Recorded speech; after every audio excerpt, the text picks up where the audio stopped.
La religión.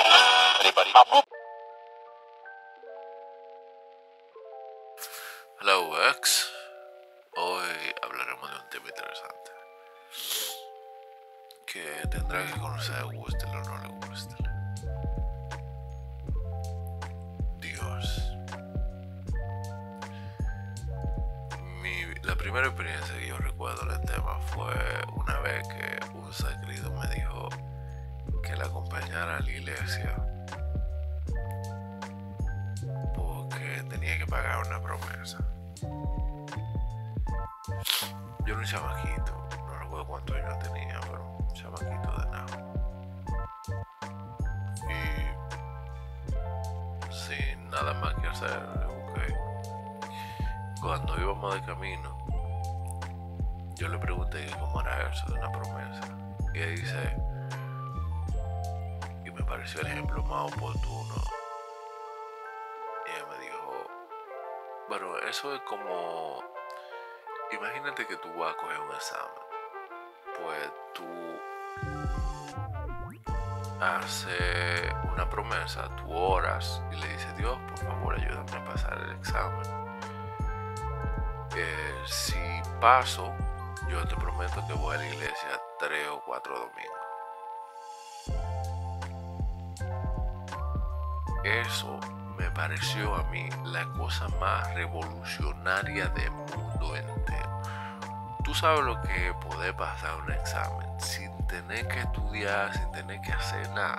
Simplemente ir 3 domingos, no 3 semanas, 3 domingos a misa. El mundo se me iluminó y yo dije, no, güey. Y esa emoción me duró hasta que hice la siguiente pregunta de confirmación. O sea, que yo no tengo que estudiar ni hacer nada, yo solo tengo que venir 3 domingos y yo voy a pasar el examen. Y ella, pues, riéndose, dijo, por supuesto que no. Tú tienes que poner de tu parte, tú tienes que estudiar, tú tienes que esforzarte para poder pasar el examen.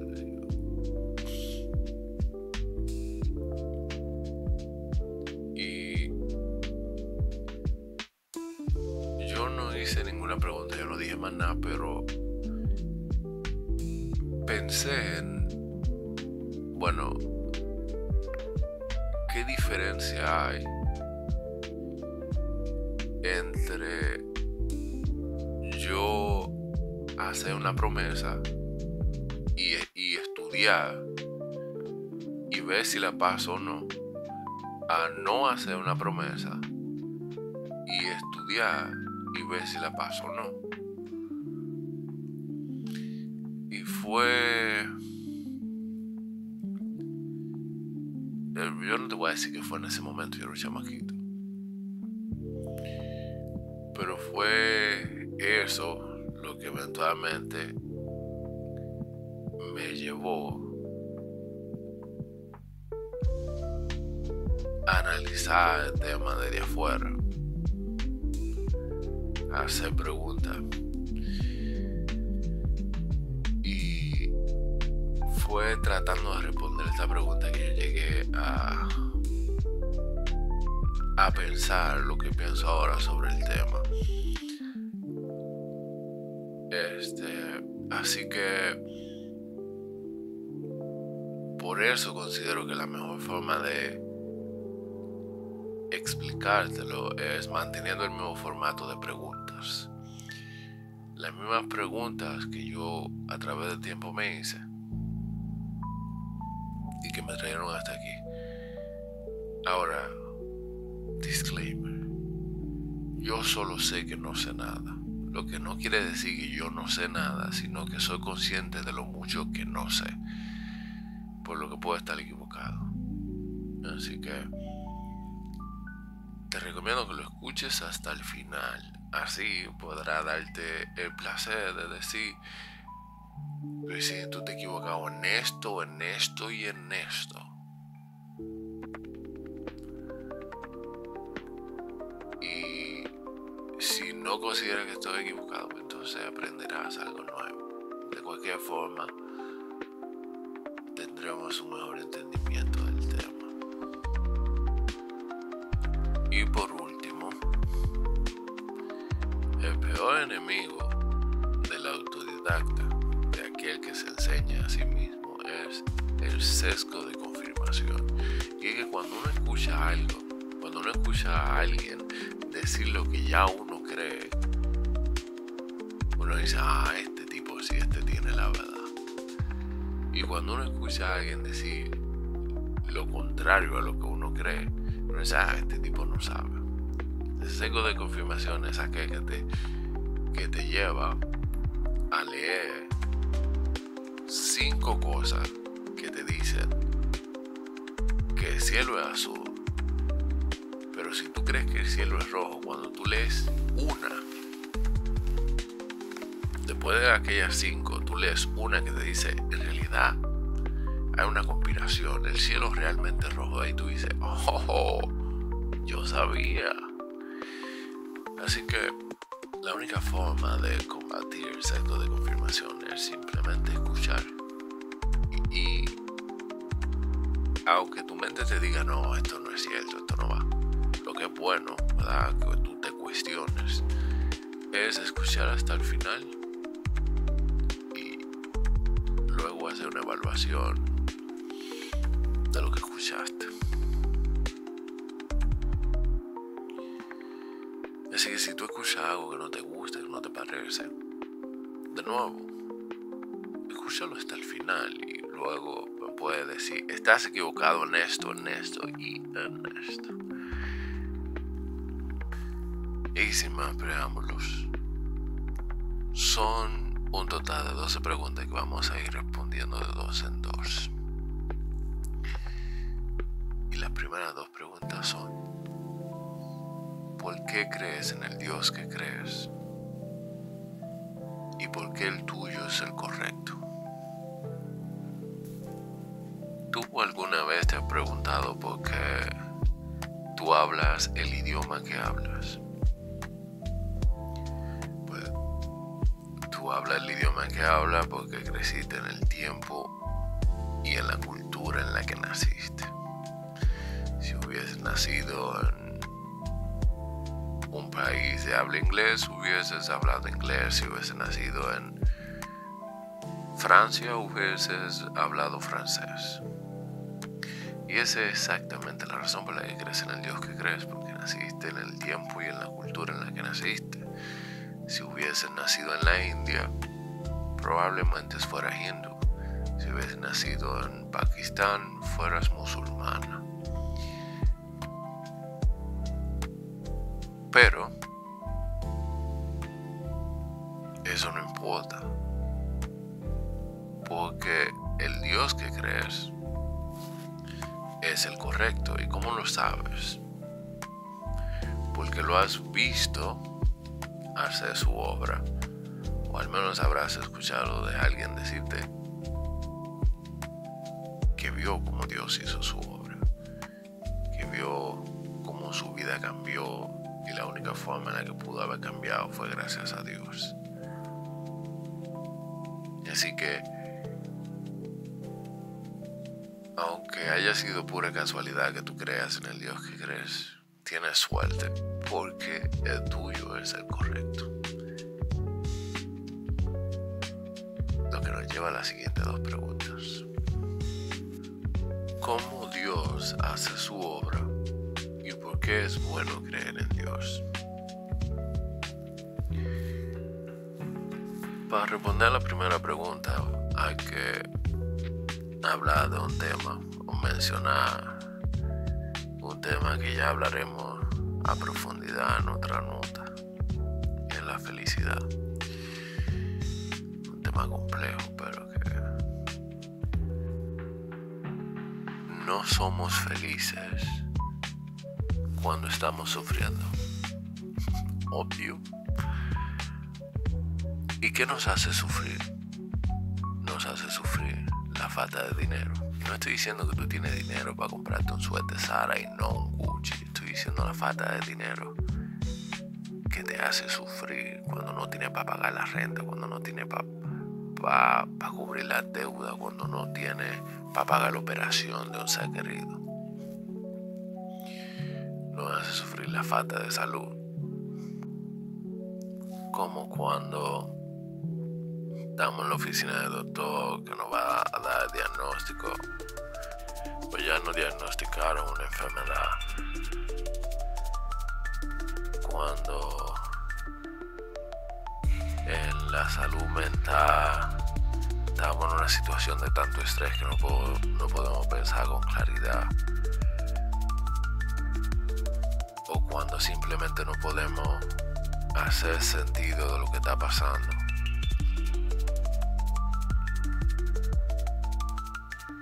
Nos hace sufrir la falta de amor. No estoy diciendo necesariamente de una pareja, sino cuando simplemente no sentimos que no tenemos a nadie, cuando nos sentimos solos, cuando incluso si estamos rodeados de gente que no quieren, nos sentimos que estamos solos, que nadie nos entiende. Y es precisamente de esta manera que Dios hace su obra. Dios hace su obra devolviéndonos la tranquilidad.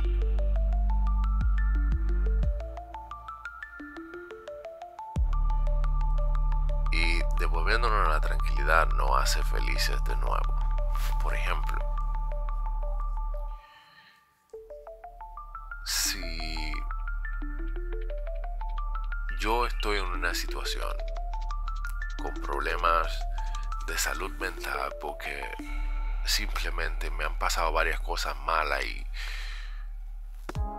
no le encuentro el sentido por qué me está pasando todo esto. Bueno, Dios hace su obra devolviéndote la tranquilidad y te dice: hey, todo eso que te está pasando es porque yo tengo un plan que es bacanísimo. Así que no te preocupes. Y si tú crees en Dios realmente, tú te convences de que todo eso está pasando por una buena razón. Así que tú lo aceptas y simplemente dejas de sufrir. Y te sientes mejor, te sientes tranquila, te sientes feliz. Vamos a suponer que tú vas a recibir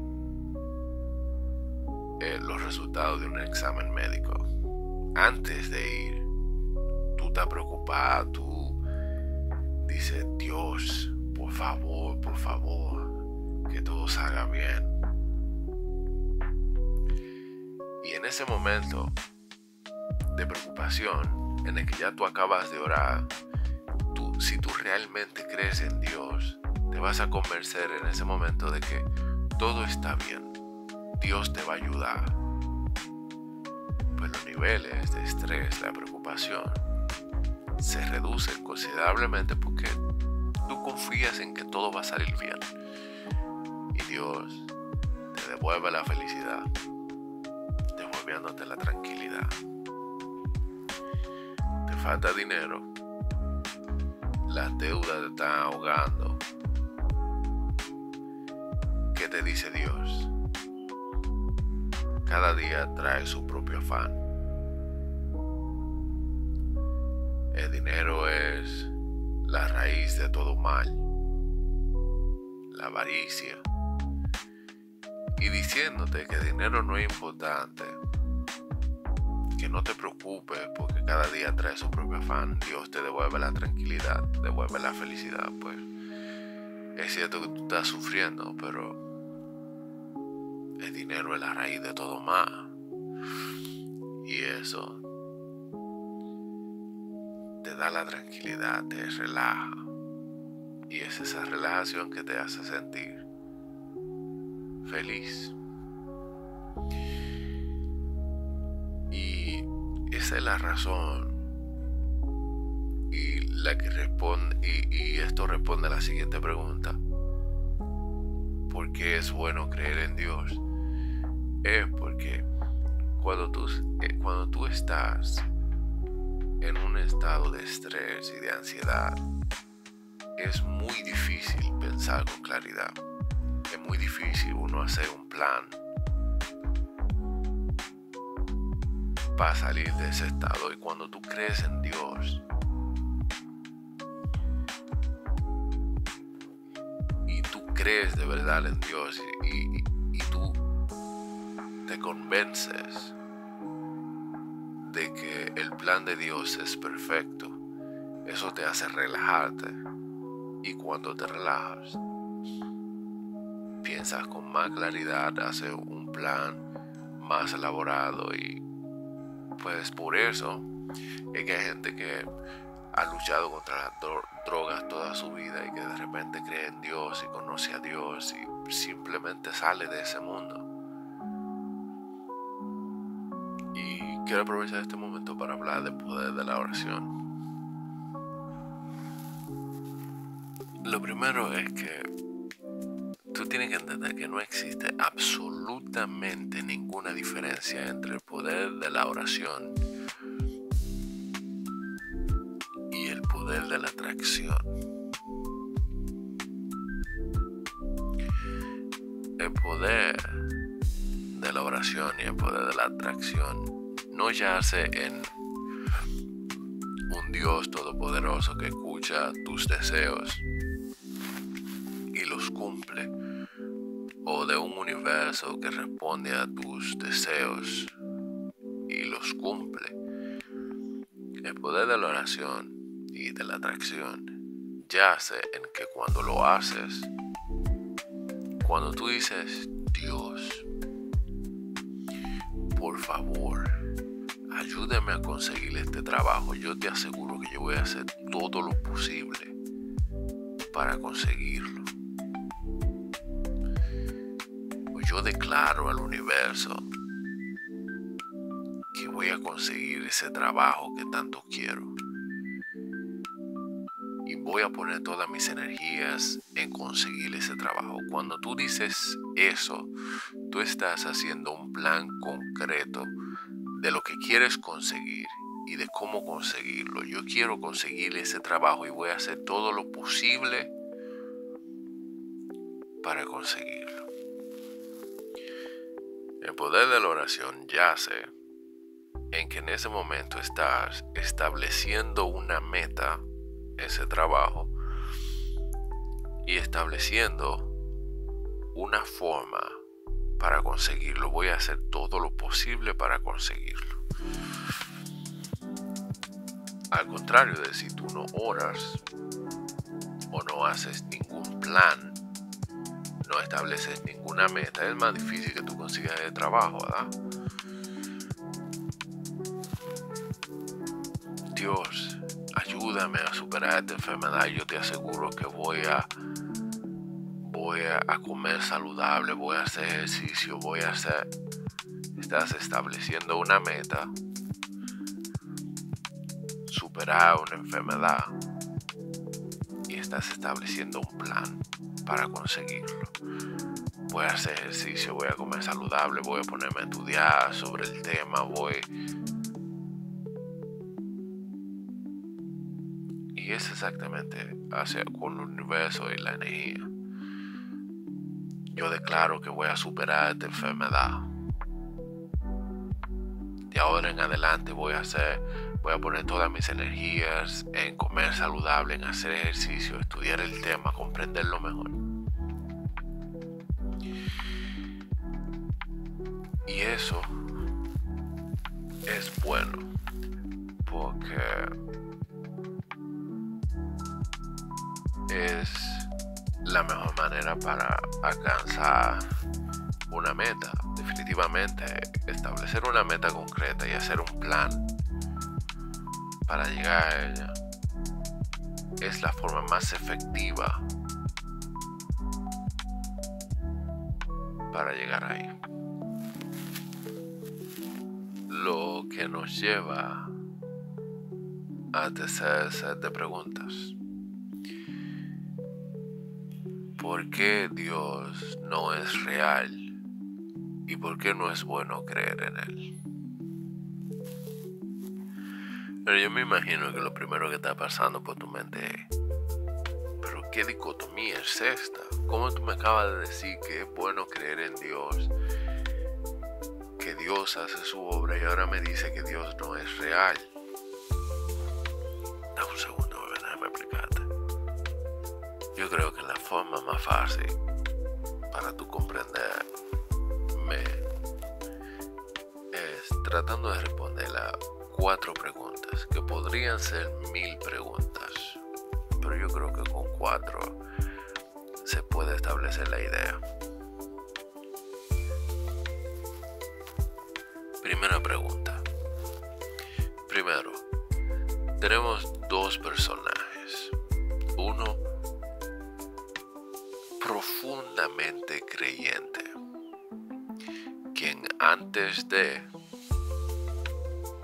una entrevista de trabajo, por ejemplo,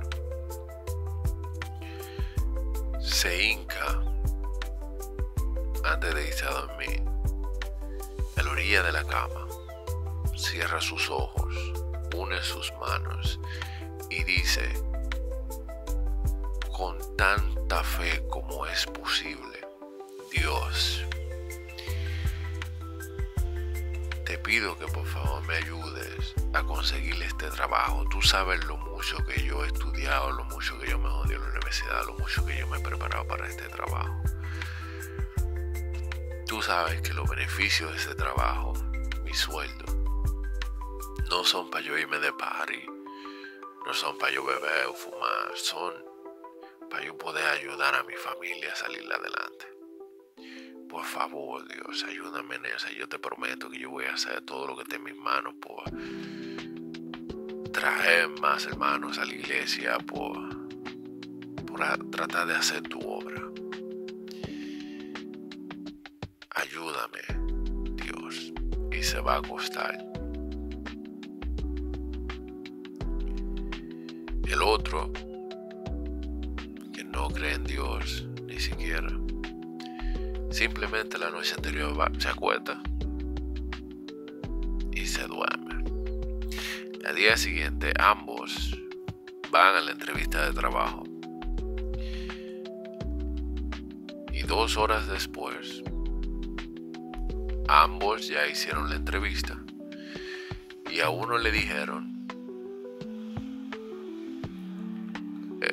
lo sentimos, pero no consideramos que sea el mejor candidato para este puesto. Al otro le dicen: felicidades, usted es el nuevo empleado de esta compañía. Felicidades. Mi pregunta es: ¿cuál de los dos consiguió el trabajo? Siguiente pregunta.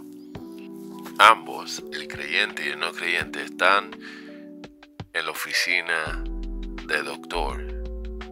Luego de la biopsia le van a decir los resultados. Y a uno le dicen: lamento decirle que los resultados son positivos y usted tiene cáncer. El otro dice: felicidades, los resultados salieron negativos, usted está perfectamente bien. La pregunta es: ¿cuál de los dos es el creyente? Uno tiene un niño enfermo. ¿Es el niño del creyente o del no creyente? La respuesta a esa pregunta y a 10.959 más es: no lo sé. Todo lo que yo te dije anteriormente yo considero que es cierto. Dios sí existe. Es bueno creer en Dios para devolverte esa tranquilidad mental. Es bueno hacer una oración para establecer una meta, un propósito y una forma de llegar a esa meta. Pero fíjate en que no importa si tú le oras a Dios, la abuelita mía que se murió está en el cielo, Alá, a Shiva, una diosa hindú. No importa si tú le oras a las energías, si tú tiras energías positivas. La verdad del asunto es que eso ni reduce ni aumenta tus probabilidades. Yo creo que si hay algo que tú debes aprender, que se te debe quedar de esta nota, es entender que somos esclavos de la casualidad. Y lo más que uno puede hacer para tratar de conseguir ese trabajo deseado, esa salud deseada, esa estabilidad financiera deseada, es aumentar nuestras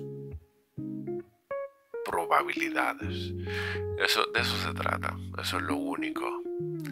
Tratar de aumentar nuestras probabilidades.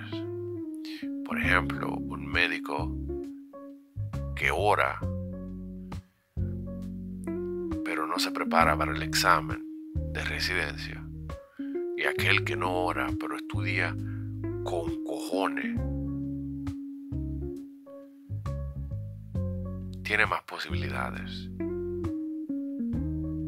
de conseguir la residencia, de conseguir pasar el examen. Aquel que cree, pero no se prepara en el ámbito financiero, no aprende sobre el ahorro, no aprende sobre la inversión, no importa qué tanto crea o en cuál Dios crea. Aquel que no cree en Dios, pero se prepara y estudia el tema a profundidad, el cual hablaremos en otra nota, tiene más posibilidades de conseguir la estabilidad financiera. No se trata de en quién tú creas o no creas, se trata de lo que tú hagas para aumentar tus probabilidades. Ahora,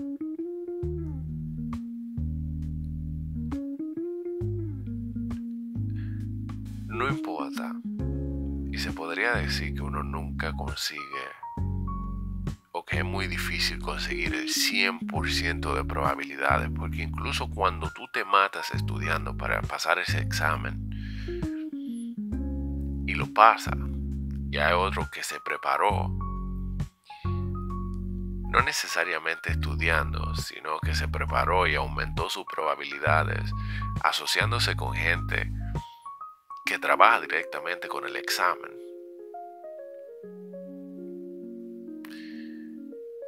Es un juego interesante. Quizá hablemos más profundidad en otra nota sobre eso. Pero en última, sea como sea que tú te prepares para el examen, estudiando o asociándote con gente que hace el examen o que lo puede conseguir, es aumentando tus probabilidades que tú puedes conseguir eso que deseas, sin importar si crees o no en lo que creas o no creas.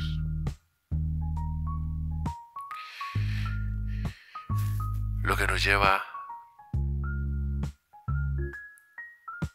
a la siguiente pregunta: ¿por qué no es bueno creer en Dios? Yo leí una vez algo que decía: la fe es el suicidio mental.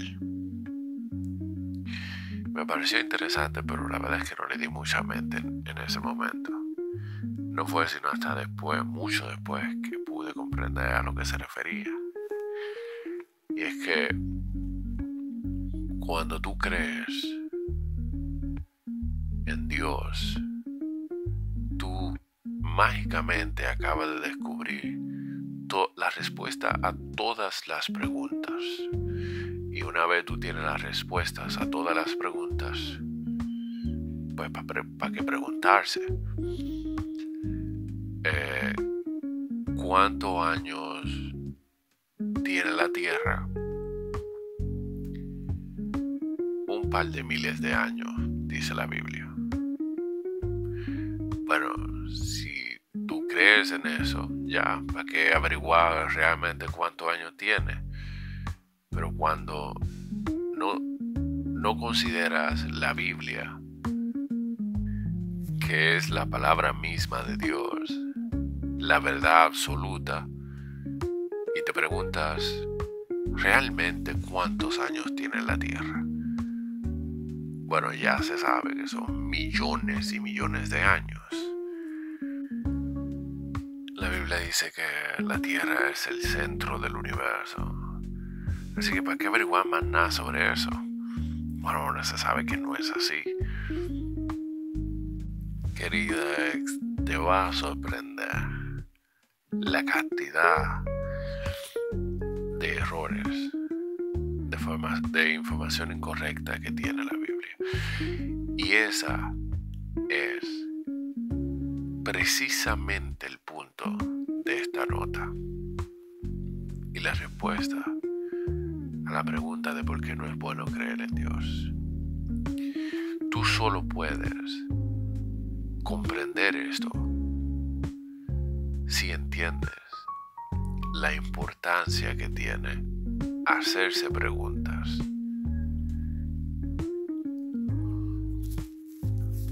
Cuestionarse qué diferencia hay entre hacer una oración para pasar un examen y matarse estudiando para poder pasarlo, y no hacer una oración y matarse estudiando para el examen. ¿Qué diferencia hay? Cualquier sistema de creencia que te elimine, directa o indirectamente, el pensamiento crítico, es un sistema de creencia que necesita ser cuestionado, incluso de manera más exhaustiva. Pero, y como dijeron en RD una vez, que querían eliminar la materia de formación humana, que es una materia religiosa, del currículum, yo dije, ¿y con qué lo van a sustituir? Porque por menos de acuerdo que yo esté en las religiones, la verdad es que la utilidad de la filosofía que se esconde dentro de la religión, como ama a tu prójimo como a ti mismo,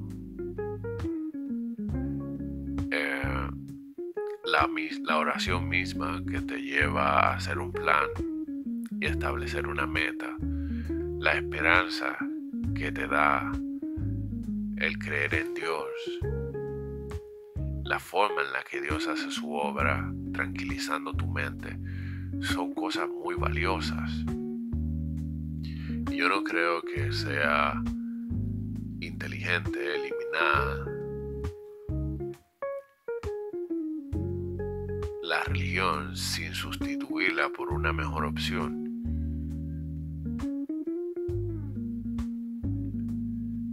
¿Dónde nos dejaría eso? Así que yo considero que la mejor opción es la filosofía, que es básicamente lo mismo que creer en Dios, pero sin creer en un Dios mágico que está ahí escuchando tus deseos. La filosofía es el estudio de la vida misma mediante el pensamiento crítico, es preguntarse ¿Qué diferencia hay? ¿Cómo funciona esto? ¿Por qué debo ser o hacer esto o aquello? Hay muchas corrientes filosóficas en cuanto a filosofía se refiere, y ya hablaremos de cuál es mi filosofía de vida. Pero en términos generales, yo considero que uno debe leer todas las filosofías, o al menos todas las principales corrientes filosóficas. Y en vez de seguir una escuela filosófica en específico, uno debe examinarlas todas y uno, si tiene que cogerle un poco de aquí, un poco de allá, y crear uno su propia filosofía de vida, me parece a mí que esa es la mejor opción. Pero si tengo que recomendar una filosofía de vida, de las principales corrientes que hay, yo te diría que el estoicismo, la filosofía estoica, es la que mejor se adapta a mi realidad. De nuevo, hay muchas corrientes filosóficas, hay ideas buenísimas en una que no la tiene la otra, y por eso digo que es mejor uno estudiar filosofía, leer todas las corrientes filosóficas y uno armar su propia filosofía.